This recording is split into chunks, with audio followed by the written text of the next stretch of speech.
ও আমার বাংলাদেশ, ও আমার বাংলাদেশ, ও আমার বাংলাদেশ, ও আমার বাংলাদেশ।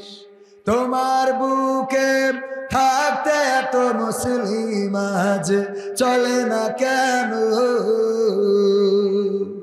আল্লাহর দেওয়া কোরআনের আদেশ।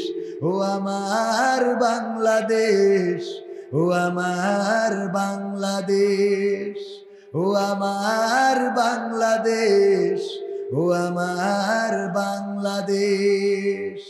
মুখে মুখে দাবি করি আমরা সবাই মুসলমান, কথাই কাজে মিল না হলে দাবির তো নেই কোনো দাম। মুখে মুখে দাবি করি আমরা সবাই মুসলমান, কথাই কাজে মিল না হলে সে দাবির তো নেই কোনো দাম। বুঝবো কবে আল্লাহর কোরআন, বুঝবো কবে ইসলামী আন্দোলন, কবে হবে অবস্থার শেষ।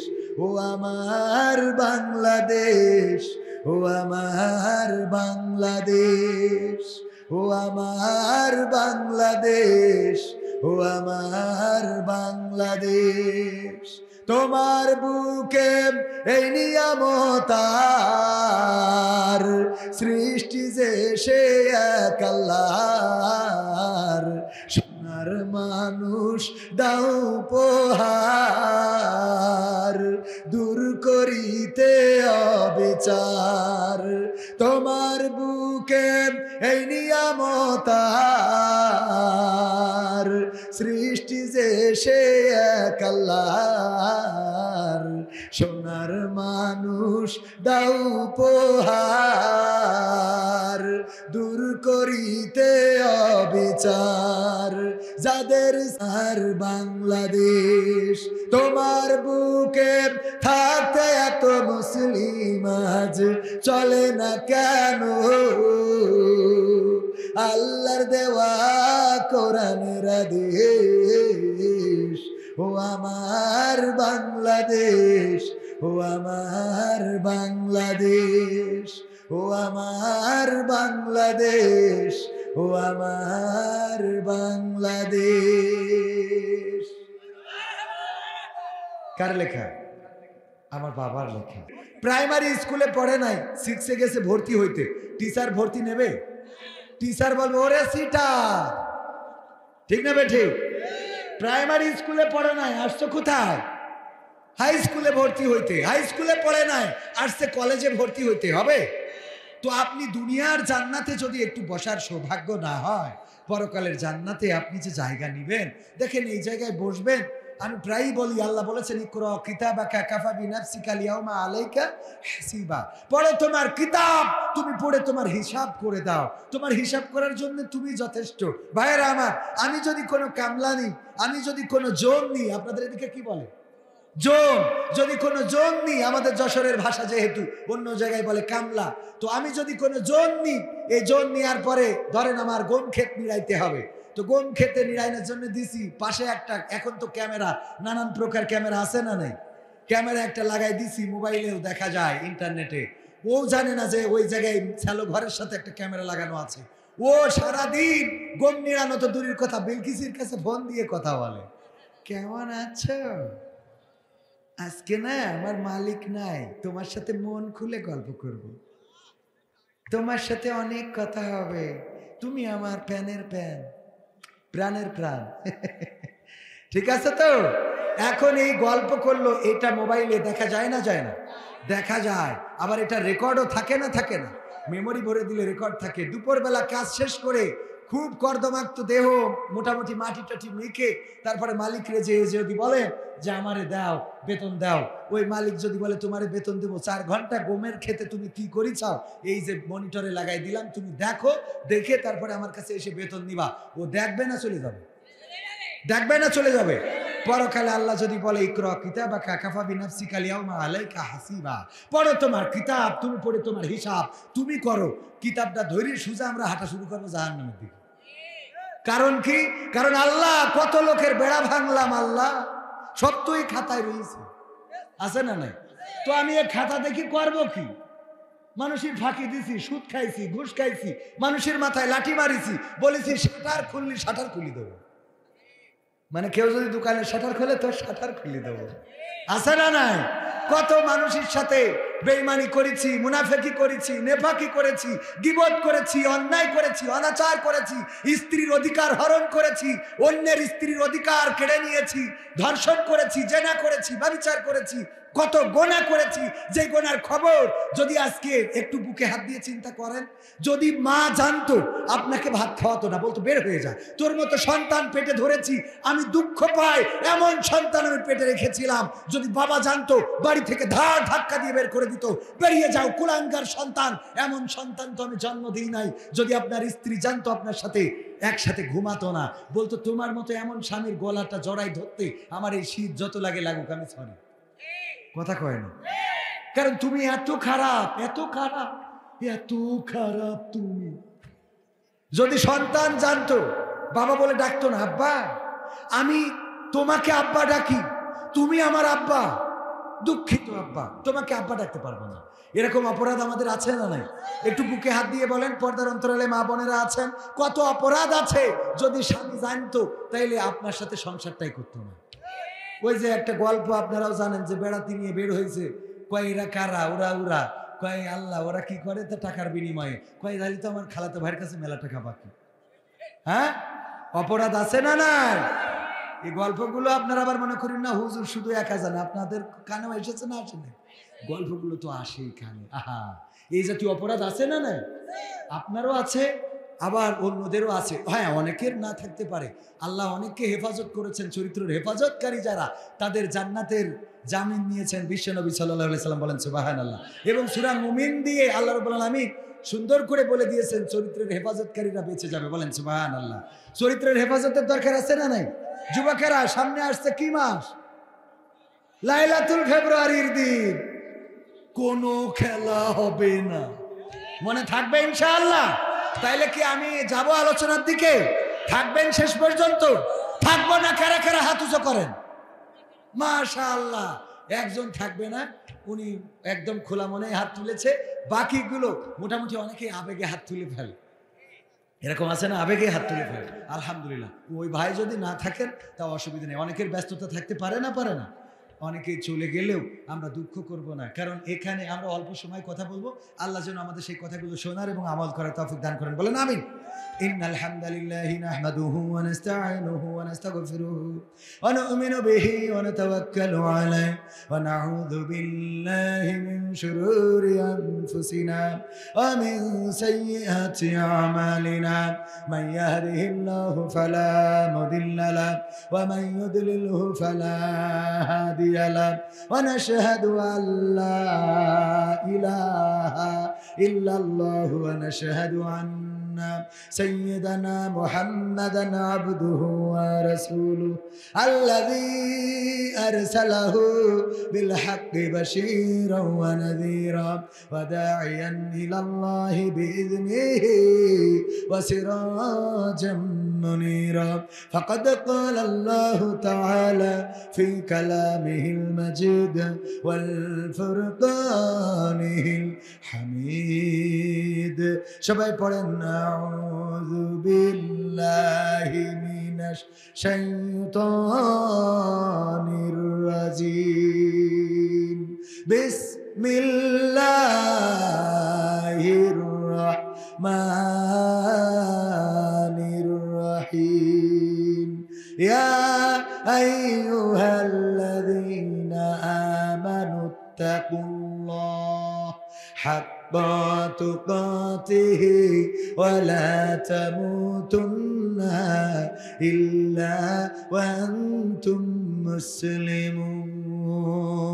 وقال الله تعالى في شان حبيبي إن الله وملائكته يصلون على النبي يا أيها الذين آمنوا صلوا عليه وسلموا تسليما.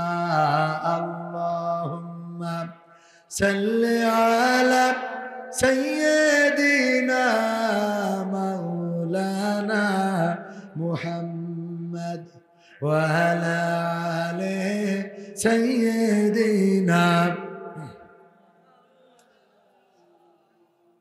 নবীর নামে দরুদ শরীফ পড়িবে যে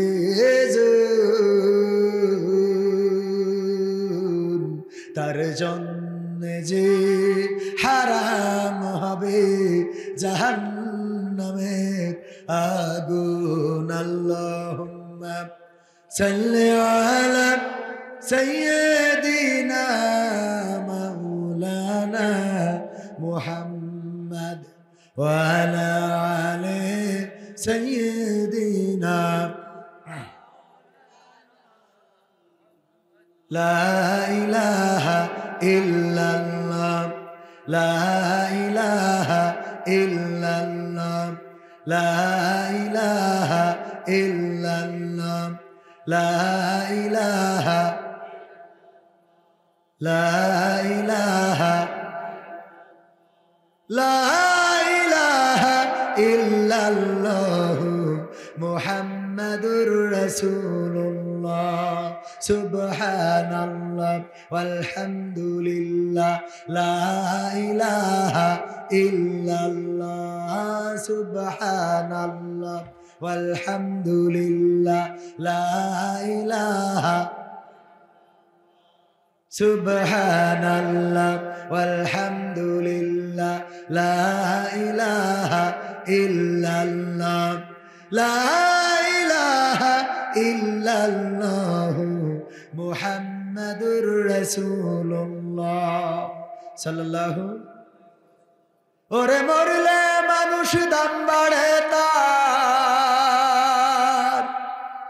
ওরে মরলে মানুষ দাম বাড়ে তার, বাঁচতে অবহেলা। দুনিয়ার এই রং বাজারে এটা কেমন খেলা দয়াল, দুনিয়ার এই রং বাজারে এটা কেমন খেলা, দুনিয়ার এই রং বাজারে এটা কেমন খেলা দয়াল, দুনিয়ার এই রং বাজারে এটা কেমন খেলা। বাঁচতে মানুষ কেউ বলে না লোকটা বড় ভালো, মরলে বলে তার মরাতে বড় ক্ষতি হলো, দয়াল বড় ক্ষতি হলো। ঠিক না? ঠিক। বেঁচে থাকতে মানুষের কদর হয় না, মরে যাওয়ার পরে বলে আহারে মানুষটা বড্ড ভালো লোক ছিল। ঠিক না? ঠিক। বাঁচতে মানুষ কেউ বলে না লোকটা বড় ভালো, মরলে বলে তার মরাতে বড় ক্ষতি হলো, দয়াল বড় ক্ষতি হলো। ওরে দেখতে আসে স্বজন সুজন, ওরে দেখতে আসে স্বজন সুজন, ডোবে যখন বেলা। দুনিয়ার এই রং বাজারে এটা কেমন খেলা দয়াল, দুনিয়ার এই রং বাজারে এটা কেমন খেলা, দুনিয়ার এই রং বাজারে এটা কেমন খেলা দয়াল, দুনিয়ার এই রং বাজারে এটা কেমন খেলা। ছেঁড়া কাপড় তাও জটে না পরি কষ্ট করে, ঈদের নামাজ হয় না পড়া, নতুন জামা পরে দয়াল নতুন জামা পরে। ছেঁড়া কাপড় তাও জটে না পরি কষ্ট করে, ঈদের নামাজ হয় না পড়া, নতুন জামা পরে দয়াল নতুন জামা পরে। ওরে নতুন কাপড় জুটবে জানি, ওরে নতুন কাপড় জুটবে জানি ফুরাইলে বেলা, দুনিয়ার এই রং বাজারে এটা কেমন খেলা দয়াল, দুনিয়ার এই রং বাজারে এটা কেমন খেলা, দুনিয়ার এই রং বাজারে এটা কেমন খেলা দয়াল, দুনিয়ার এই রং বাজারে এটা কেমন খেলা।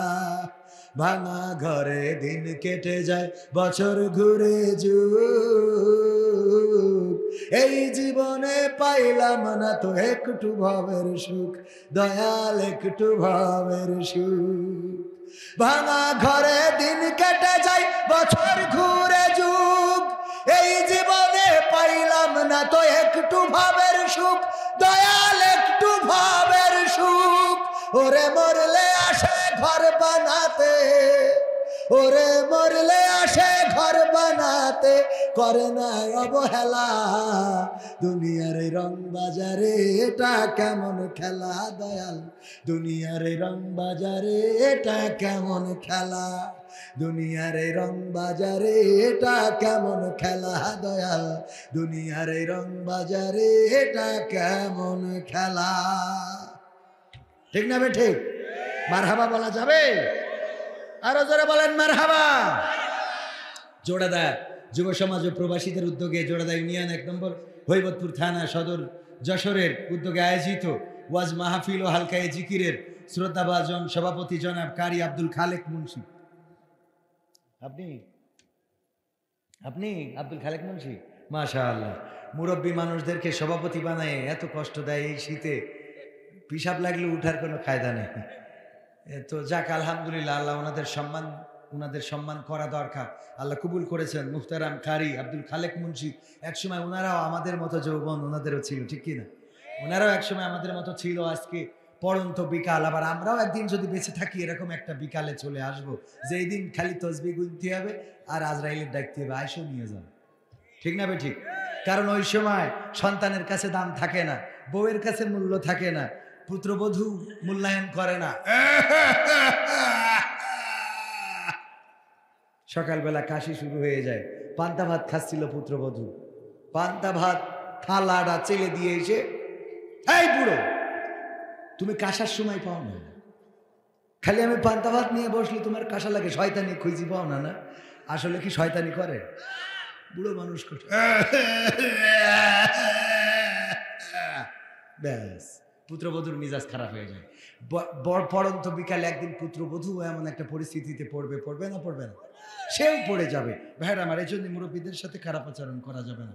আলোচনা করেছেন হযরত মাওলানা মুফতি মনিরুজ্জামান যশোরী, আলোচনা করেছেন আমার প্রিয় ভাই, আমার কলিজার ভাই, অনেক ভালোবাসার মানুষ। উনি বললেই যে কোনো দাওয়াত আমি মোটামুটি চোখ বুঝে নিয়ে নিই। মাওলানা সাইফুল্লাহ বিন কুরবান যশোরে হাতে গোনা, গোটা সিজনে মনে হয় 10টা মাহফিলও নাই, তার মধ্যে সাইফুল্লাহ বিন কুরবান বাড়ি মনে হয় 3টা মাহফিল উনার, আর বাকি 7টা অন্য লোকে। তো সম্মান করি, অনেক দারুণ আলোচনা করেন। আমার থেকে আলোচক ভালো উনি, উনার আলোচনা আসলে শোনার মতো আলোচনা, এবং উনার আলোচনা শুনলে আপনারা খোরাক পাবেন, আপনারা পাথেও খুঁজে পাবেন। আর আমার আলোচনায় খুঁজে পাবেন কি? খেলা হবে, এইগুলো। এটা শোনার কোনো দরকার আছে? এইগুলো শোনা যত আপনারা মাইনাস করবেন তত ভালো। আমি বলি এতে করে যদি আপনারা আমার দাওয়াত দেওয়া বন্ধ করে দেন, আমি এতে মোটেও খুশি হব না। এত ফোন আসে প্রতিদিন, ন্যূনতম আল্লাহর কসম করে বলছি যে 100টা মাহফিলের ডেটের ফোন আসে কমপক্ষে। আমার ক্যামেরা পার্সন যারা আছে ওরা আমার এটা সাক্ষ্য দিতে পারবে। কমপক্ষে 100-র উপরে মোবাইল আসে প্রতিটা দিন দাওয়াতের জন্য। আমি বলি আমার মতো অযোগ্যকে না নিয়ে স্থানীয় যোগ্য যারা আছে তাদেরকে মূল্যায়ন করেন। আমরা ভাইরাল এই কথা বলে আমাদেরকে স্টেজে নিয়ে নানান রকম লকব লাগাই দেয়, ভাইরাল, কৌতুক অভিনেতা, এই সে, ইউটিউবে অমুক তমুক। আমি বললাম আমার বোর কথাটাও বলেন, বাদ দেবেন কেন? পাবনায় বলতেছে আওলাদে রাসূল কবির বিন সামাদ, কোথায় নিয়ে যে লাগালো? আমি বললাম আমার বাপ দাদা 14 গোষ্ঠী হিন্দু ছিল, তুই আওলাদে রাসূলে নিয়ে যে লাগাই দিছিস, তোকে তো লাগাতি কোথায় লাগাই? আমার নামের, আবারও বলছি আমার ইউটিউবার ভাইয়েরা এখানে সবাই ক্যামেরা করছেন, আমার নাম শুধুমাত্র কবির বিন সামাদ। যদি কেউ বলে যে কবির বিন সামাদ কেন, তাইলে কবির বিন আব্দুল সামাদ। কবির বিন কি সামাদ? আব্দুল সামাদ। মানে বিতর্ক যারা করবে তাদের জন্য কবির বিন আব্দুল সামাদ। আমি আব্দুল সামাদের পুত্র, কবির, আমার পুরা নাম হলো মোহাম্মদ ইকরামুল কবির, শর্ট করে এখানে কবির, ওখানকার সামাদ নিয়ে কবির বিন সামাদ। তো এই জায়গাটা, এর বাইরে আর কোনো টাইটেলের কোনো লকবের দরকার নাই। কিসের মাদানি? প্রতিটা বক্তার নামের শেষে মাহমুদি, জিহাদি, আজাদি, বিপ্লবী, সুনামি, তুফানি, টর্নেডো, আমেরিকানি, তারপরে কাতারি, এগুলো দরকারটা কি? আমি তো এগুলো খুঁজেই পাইনি, কেন দরকার? নামের শেষে একজন বলছে ভাই মাহমুদাবাদী কেন দেশে? আমি বললাম ওনার বোন নাম মাহমুদা, তো উনি ওর বাদী। তাছাড়া এখন ব্যাখ্যা কি করব? এটা ব্যাখ্যা তো দেওয়া লাগবে। বিশাল জিহাদি, কোনোদিন মিছিলে পাওয়া যায় না, কোনোদিন রাজপথে মিছিলে পাইলাম না, মাসের ইয়ানতটাও ঠিক মতো দেয় না, ও বিশাল জিহাদি। এই আছে না না? বিপ্লবী, বিপ্লবী স্টেজে ওঠে, শার্ট মাট গায়ে দিয়ে উঠে পাঞ্জাবি গায়ে দেয়, আবার স্টেজ থেকে পাঞ্জাবি খুলে শার্ট মাট গায়ে দিয়ে তো একটা ভবসগ সেই যেতে চলে যায়। কি ব্যাপার? উনি হইল বিপ্লবী। তো বিপ্লবী হলে তুই নবীর সুন্নাত বুক ফুলাইয়ে বেড়াবি, তোর মারবে, মায়ের খাবি, শহীদ হয়ে যাবি, তাহলে তো বিপ্লবী। তুমি মায়েরও খাবা না, শার্ট পরি বেড়াবো, আবার বিপ্লবী সাজবা, পাকামো করে যায় খুঁজি। ঠিক না বে ঠিক? এইগুলো করা থেকে অনেকেই যদি বলেন যে কবির বিন সামাদ ভাই আপনার নামের শেষে এইগুলো নাই, তো এই জন্য আমার শখ হলো কোনো এক সময় উগান্ডায় যাব, যদি লাগাতেই হয় এসে লাগাবো কবির বিন সামাদ উগান্ডি। ঠিক আছে না? যদি এই রকম লাগেই কথা বলার জন্যে, তাহলে কবির বিন সামাদ উগান্ডি লাগাবো। বাবাজি আপনি তো আসলে আপনার শীত লাগে যাচ্ছে, কি করবো? ওখানে একটা কম্বল আনিয়ে দিলে ভালো হতো। কষ্ট আছে বাজান? বাজানে যদি শীত লাগে তাহলে আপনার ছুটি দিতে পারবে। শীত লাগছে না তো? আল্লাহ রে আমার আব্বা জান, আহারে মাশাআল্লাহ শক্ত আছে আলহামদুলিল্লাহ। এই মানুষগুলোকে দেখে আমার যুবকেরা শেখো, তোমাদের তো কিছু না করতেই এমনি গোসল করা লাগে। শয়তান কোথায়! আল্লাহ হেদায়েত করুক, বলেন আমিন। উপস্থিত আছেন গণ্যমান্য ব্যক্তিবর্গ, আমার উস্তাদ জিরা, এই চেয়ারটা খালি রাখার দরকার নেই, পাশে আসেন, আসেন, আপনি একটু আগে আসেন, আমরা এত দূরত্ব করবো না, আসেন সামনে আসেন। আহারে আমি উনাদের মাঝখানে এক জায়গায় বললাম যে শ্রোতা যারা, ওরা কোনো স্বার্থ নিয়ে আসে না, ঠিক কিনা? আমরা এসেছি টাকা বুঝে নিয়ে, তারপরে খাওয়া দাওয়া, আমার টিম এসেছে, ওরা অলরেডি ঝাড়তে গেছে, তারপরে আবার আমার লাস্টে জোরাজুরি করবে, কিন্তু আজকে আমি খাবো না, কারণ মেহেরপুর থেকে কুপান দিয়ে তারপরে আসেছি, তো এই জন্যই ওখান থেকে খেয়ে আসাতে আজকে পেটে মোটামুটি ভর্তি আছে, আজকে আর খাওয়ার ইচ্ছা নাই। এখন এই যে আমাদের স্বার্থ আছে না নাই, কিন্তু শ্রোতাদের কোনো স্বার্থ নাই। আপনারা এসেছেন কার জন্যে? আল্লাহর জন্য। আমরা এসেছি স্বার্থের জন্য, পরকালে আমাদের ধরি যে কি করবে। আমি বলি আমির হামজা, আব্দুল আলামিন, মুফতিরা যদি বেঁচে যায় তাহলে আমি বেঁচে গেলাম, আর ওরা ধরা খেলে আমি আগে দৌড় দেবো, তাছাড়া তো কোনো রাস্তা নেই। অত বড় বড় বক্তা যদি ধরা খায়, আমি কোনো কথা ছাড়াই জাহান্নামের দিকে দৌড় দিয়া ছাড়া কোনো রাস্তা আছে? আল্লাহ হেফাজত করুন, বলেন আমিন। আল্লাহ যেন সবাইকে বাঁচিয়ে দেন, বলেন আমিন। তো আমার বাপজানেরা, ওনারা নিঃস্বার্থ, আপনারা নিঃস্বার্থ। আমি বললাম আমরা যারা স্বার্থ নিয়ে আসি তাদের এই স্টেজ না দিয়ে আমাদের সামনে বসাতে, এবার স্টেজে আপনাদের দিতে। কথা ঠিক আছে কিনা আমার যুক্তি? কিন্তু ছোট স্টেজ সবাই ধরবে না, তাই আমরা সামনে থাকি। হ্যাঁ, মাফ করে দিলেন তো? উপস্থিত গণ্যমান্য ব্যক্তিবর্গ, আমার সামনে ভবিষ্যৎ দিনদার ইমানদার মুসলমান ভাই বাজিরা, পর্দার অন্তরালে মা বোনেরা, সবাইকে আনুষ্ঠানিকভাবে সালাম জানাচ্ছি, আসসালামু আলাইকুম ওয়া রাহমাতুল্লাহ। আমরা আল্লাহর শুকরিয়া আদায় করছি যে মহান রব দয়া করে মায়া করে আমাদেরকে এই সবুজ ভূখণ্ডে সৃষ্টি করেছেন, মানুষ বানিয়েছেন। আল্লাহ চাইলে আমাদের অন্য কোনো প্রাণী করতে পারতেন, যে প্রাণী করলে যদি আমাদেরকে শিয়াল বানাতো, গতদিনও মনে হয় বলেছিলাম, কোনো অভিযোগ ছাড়াই আমাদেরকে দৌড়ানোর পরে রাখতো, সারাদিন তাড়ানোর পরে রাখতো, ঠিক না বে ঠিক? দেখেন শিয়াল জন্মগতভাবে আল্লাহ এমন সফটওয়্যার দিয়ে দিয়েছে, শিয়াল না হয় মুরগি ধরে বড়দা, কিন্তু ওর বাচ্চা যে দুধ খায় ও মুরগি ধরেছে। এরপরে ওই শিয়াল কোনোদিন বলিস আব্বা অপরাধী তো তুই না হয় আমলিগ করেছিস, আমি তো বিএনপি। কথা কয় না, অপরাধ তোর আছে, তুই আমলিগের লোক, আমি তো বিএনপি, আমি বেরোই অন্তত। কোনোদিন শিয়ালের বাচ্চা এই কথা বলেছে? কোন জামাত ইসলাম শিয়ালও যদি হয় সে বেরোবে? কোনোদিন বেরোবে না, যে না আমাদের বেরোনো যাবে না। আল্লাহ সফটওয়্যার সেট করে দিয়েছে যে তোরা রাত্রি হুক্কা হুয়া করবি, আর কার মুরগির দরজা খোলা আছে তার তেজ মেরে দিব। এই সফটওয়্যার সেট করে দিয়েছে কে? কে? আল্লাহ এই সফটওয়্যার তার বানাই দিয়েছে। ওই শিয়াল দিনের বেলায় আসে না যে ভাবি মুরগি কি এত দরজা দেওয়া লাগে কেন প্রতিদিন, বলে নাকি? না, ও রাত্রি ছাড়া বেরোবে না। এই সফটওয়্যার দিয়েছেন কে? আল্লাহ চাইলে আমাদের যদি শিয়াল বানাতেন ওইভাবে ওই রাতির অন্ধকারে অন্ধকারে ঘুরে বেড়াতে হইতো, দিনের আলোতে বেরোনোর সৌভাগ্য হতো। আল্লাহ বানান নাই, আল্লাহ চেয়েছেন মানুষ বানাতে। কোটি কোটি শুক্রাণু থেকে একটা শুক্রাণু বিজয় হয়েছে, সেইটা হলো আপনি। সব শুক্রাণুগুলো ওখানেই মারা গেছে মায়ের ওই সময়, ওই আবেগের সময়। শুধুমাত্র একটা শুক্রাণু বা কোনো মায়ের গর্ভে দুইটা তিনটাও যায়, এরকম আছে না? তো এই দুই তিনটা ফাস্ট হয়েছে এবং তার মধ্য থেকে সেই ব্যক্তিটাই আপনি। এমনকি আপনি গর্ভপাস হয়ে গেলেন না। কত মা বোনরা বলে যে 4 মাস স্টে করে তারপরে পাস হয়ে গেছে, এরকম হয় না? হয় না? 4 মাস 5 মাস পরে গর্ভপাস হয়ে যায়, 3 মাসে গর্ভপাস হয়ে যায়। আপনি সেটা আপনার হয় নাই।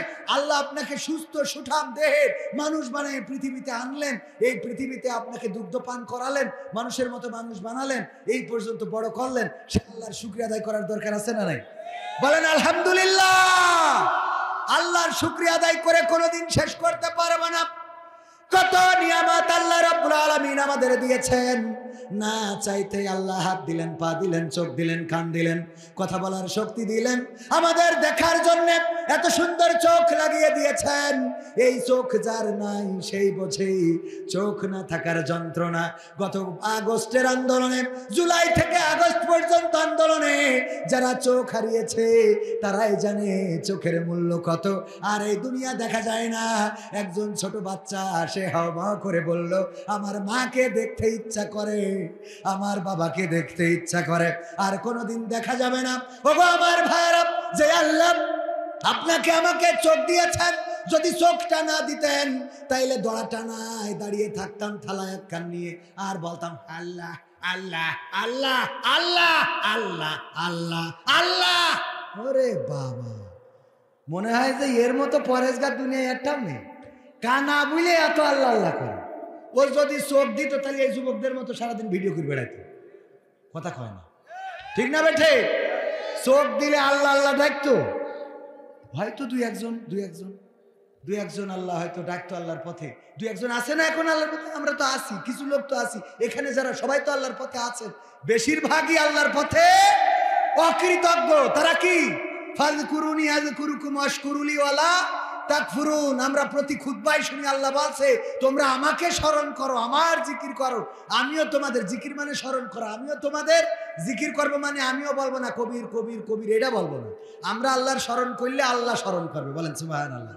আর আল্লাহ বলছে, আমার নিয়ামত নেওয়ার পরে, আমার নিয়ামত পাওয়ার পরে অকৃতজ্ঞ হইও না। ফাবিআইয়ি আলাই রাব্বিকুমা তুকাযযিবান। তোমরা আমার কোন নিয়ামত অস্বীকার করবা?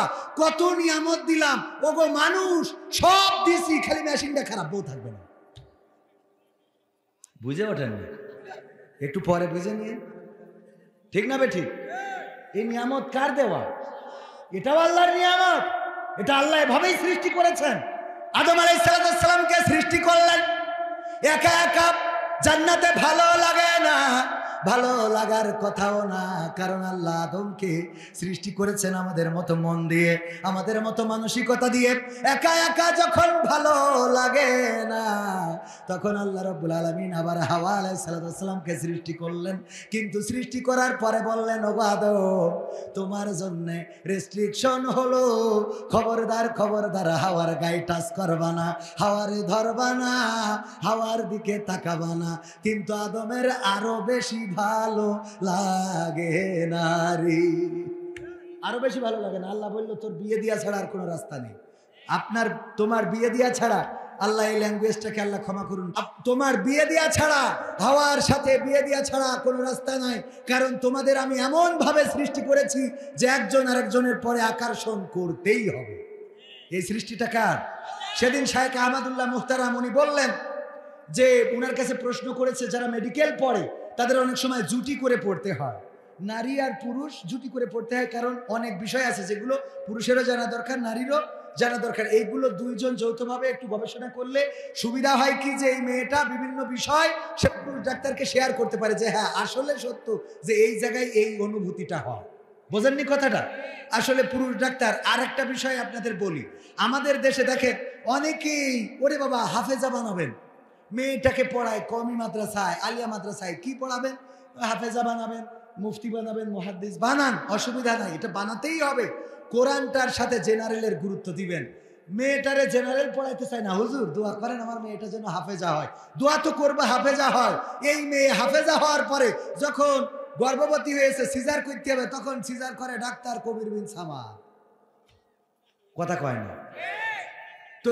এই যে কোরআন তার সিনার মধ্যে, তার পর্দা কি থাকলো? অনেকেই বলবেন যে ভাই রোগের ব্যাপারেও কি রেস্ট্রিকশন আছে? না, রেস্ট্রিকশন নাই, কিন্তু আপনিও দুই একটা মেয়ে, সাইডে মেয়ে হয়েছে, একটা অন্তত ডাক্তার বানান। কথা কয় না? একটা অন্তত ডাক্তারি পড়ান। হাফেজ সাহেবের মেয়ে বলেই হাফেজা পড়াইতে হবে, এটা কোনো কথা আছে? হাফেজা পড়াই বসে আছেন, কোরআন মুখস্থ করেছে, কোরআন জানেও না মানেও না, এরকম আছে নাই? দেখবেন 12 পারা 13 পারা 17 পারা পড়ি মাদ্রাসাতে বেরোয়েছে, এর মতো 72 খুঁজে পাওয়া যায় না। শয়তানের হাড্ডি, শয়তান ওর কাছে দায়িত্ব দিয়ে চলে গেছে আমেরিকা, যে তুই কর আমি চলে গেলাম। ঠিক না বেঠে? তো এই জন্য মাথায় রাখবেন, সন্তানদেরকে পড়াতে হবে, জেনারেল শিক্ষায়ও শিক্ষিত করতে হবে, তবে ইসলামী শিক্ষা বাদ দিয়ে নয়। আমার মনে করেন না কবির বিন সামাদ ভাই এদিকে নিরুৎসাহ। আমাদের ভাইয়েরা অনেক সময় ভুল বোঝে, ভুল বুঝবেন না। মাদ্রাসাগুলো এমন মডারেট করতে হবে। আমি করেছি জেনারেলের সাথে হিফজুল কোরআন, যেটা আকিজে আছে, জেনারেল পড়বে, ইংলিশ মিডিয়ামে পড়বে, আবার সে কোরআনের হাফেজ হবে। সেই স্কুলের ছাত্র কিন্তু কোরআনের হাফেজ। সুবহানাল্লাহ বলবেন না? কোরআনের হাফেজ, স্কুলের ছাত্র, এইগুলো করতে হবে। তাহলে কি হবে? আপনার এই বিষয়গুলো মাথায় রাখতে হবে। যাই হোক, ডাক্তার প্রশ্ন করলো যে আমরা যদি জুটি করে পড়ি তাহলে এটাতে ক্ষতি হবে কিনা, বা এটা জায়েজ আছে কিনা। শাইখ আহমদুল্লাহ বললেন, জুটি যদি করে পড়েন তাহলে এই পড়ার সাথে এক সময় দেখা যাবে একে অপরের সাথে আসক্তি তৈরি হবে না? হবে না? হবে না? হবে না? যদিও পড়া দরকার, তারপরেও আসক্তি তৈরি হবে। যদি তৈরি না হয় তাহলে আপনি ডাক্তার হইলেও আপনাকে ডাক্তার দেখাইতে হবে। আমার কথা না, শাইখ আহমদুল্লাহ বলেছেন, যদি মেয়েদের প্রতি আপনার কোনো আসক্তি তৈরি না হয় তাইলে কি আপনি ডাক্তার হইলেও আপনাকে ডাক্তার দেখাইতে হবে, কারণ আপনার এই অসুবিধা কেন, এই রোগটা আছে। তার মানে এই আসক্তি তৈরি করে দিয়েছেন কে? কে তৈরি করেছেন? আল্লাহ তৈরি করেছেন বলেই সারাটা দিন পরিশ্রম, রিক্সা চালায়, মাঠে খাটে, গায়ে ময়লা, লেদে কাজ করে, কত ময়লা, ওয়েল্ডিং এর কাজ করে, ওয়েল্ডিং এর কাজ করে। এই ময়লা মাটি চুটি মেখে যখন স্ত্রী ফোন দেয়, দেখো বাড়িতে কাঁচামরিচ নাই, বাড়িতে পেঁয়াজ নাই, রসুন নাই, এটা নাই সেটা নাই। আল্লাহ শক্তি তৈরি করেছেন বলে ওই পুরুষটা সারাদিন এই কাজের পরে আবার কাঁচা বাজারে যায়, আবার স্ত্রীর বলে দেওয়া বাজারগুলো করে নেয়। স্ত্রী যদি বলে আমার কাপড়ের সমস্যা, আমার শাড়িটা ছিঁড়ে গেছে, যদি টাকা নাও থাকে তাও ধার করে ভাই, অথবা দোকানে যায়, বাকিতে হলেও একটা কাপড় কিনে নেয়। ওগো আমার ভাইয়ারা, এই আসক্তি আছে বলেই কোন পুরাতন মার্কেটে নারীদের কাপড় পাওয়া যায় না, পুরাতন মার্কেটে নারীদের জুতা পাওয়া যায় না। যত পুরুষ আছে এত আকর্ষণ, নিজে ছেঁড়া জুতা পরলেও তার স্ত্রীর জন্য নতুন জুতাটা নিশ্চিত করে দেয়। ঠিক না বেঠে?